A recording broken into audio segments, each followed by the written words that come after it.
Jésus avait dit à Pierre, il avait dit, si tu m'aimes, il faut paire mes brebis. Si tu m'aimes, il faut paire mes brebis. Oui, il a dit dans Jean 21 au verset 17, si tu m'aimes, paie mes brebis. Occupe-toi de mes brebis. Oui, un véritable serviteur doit avoir l'amour des brebis, doit avoir l'amour du service de Dieu. Il doit être humble. Oui, c'est ça, l'homme de Dieu qui est grand. La grandeur d'un homme de Dieu s'exprime par son degré de vérité, son degré d'honnêteté, son degré d'intégrité. C'est ça la grandeur d'un homme de Dieu. C'est ça la grandeur d'un homme de Dieu. La grandeur d'un homme de Dieu n'est pas dans les prophéties, n'est pas dans les signes et les prodiges. C'est dans la loyauté, dans l'intégrité, dans la droiture.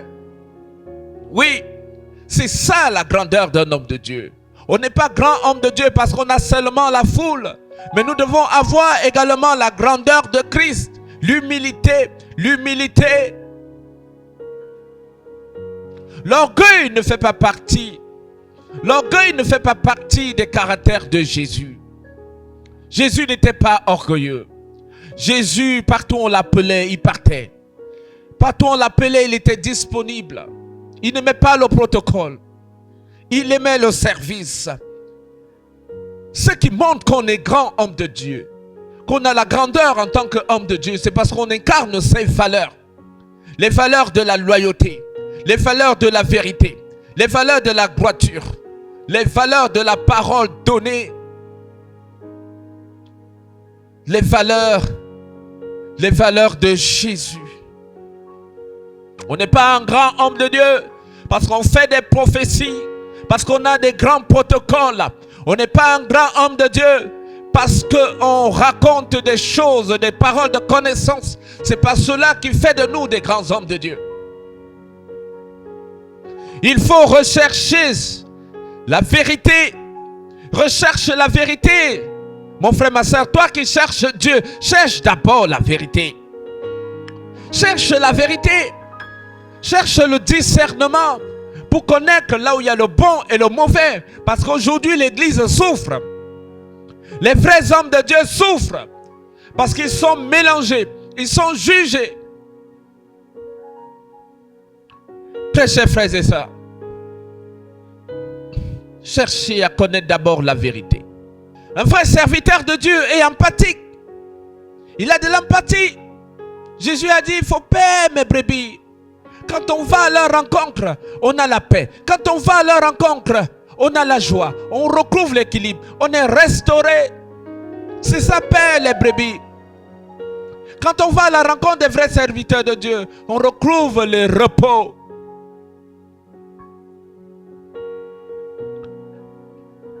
Mon frère, ma soeur, travaille ton discernement. Nous devons être des bons bergers comme Jésus. Nous devons être des bons bergers comme Jésus. Des bons bergers comme Jésus. Des bons bergers comme Jésus. Voilà quelques signes qui peuvent t'aider, qui peuvent nous aider à reconnaître de vrais serviteurs de Dieu. Ils ne sont pas orgueilleux. Les vrais serviteurs de Dieu ne sont pas orgueilleux. Les vrais serviteurs de Dieu sont humbles. Les vrais serviteurs de Dieu sont très humbles. Ils n'aiment pas les protocoles. Ils n'aiment pas les honneurs. Non. Non. Ils n'aiment pas les apparences. Les vrais serviteurs de Dieu sont loyaux. Ils sont loyaux, ils sont intègres. Noé était intègre. Noé était loyal. Job était loyal. Il était intègre. Jésus était loyal. Il était intègre. Oui. Dieu les a aimés comme ça à cause de leur loyauté. Ils avaient de l'amour dans leur cœur. L'amour de la parole de Dieu. L'amour de l'évangile. L'amour de restaurer, de transformer des vies. C'est ça qui fait de nous les vrais serviteurs de Dieu. C'est pas les signes et les prodiges. C'est pas les signes et les prodiges seulement. Il faut rechercher ces caractères-là. Jésus a dit à Pierre dans Jean 21 au verset 17, Jean 21 au verset 17, paie mes brebis, paie mes brebis. Si tu veux me montrer que tu m'aimes, si tu m'aimes, paie mes brebis. Un vrai serviteur doit payer les brebis et non maudire les brebis. Un vrai serviteur ne doit pas maudire les brebis. Il doit payer les brebis. Un vrai serviteur ne doit pas effrayer les brebis. Mais il doit payer les brebis. Oui. Alors, mon frère, ma soeur, toi qui cherches à suivre une vraie église, regarde d'abord le caractère de l'homme de Dieu que tu veux suivre. Regarde son degré de loyauté. Regarde son degré de crainte de la parole de Dieu, de la Bible.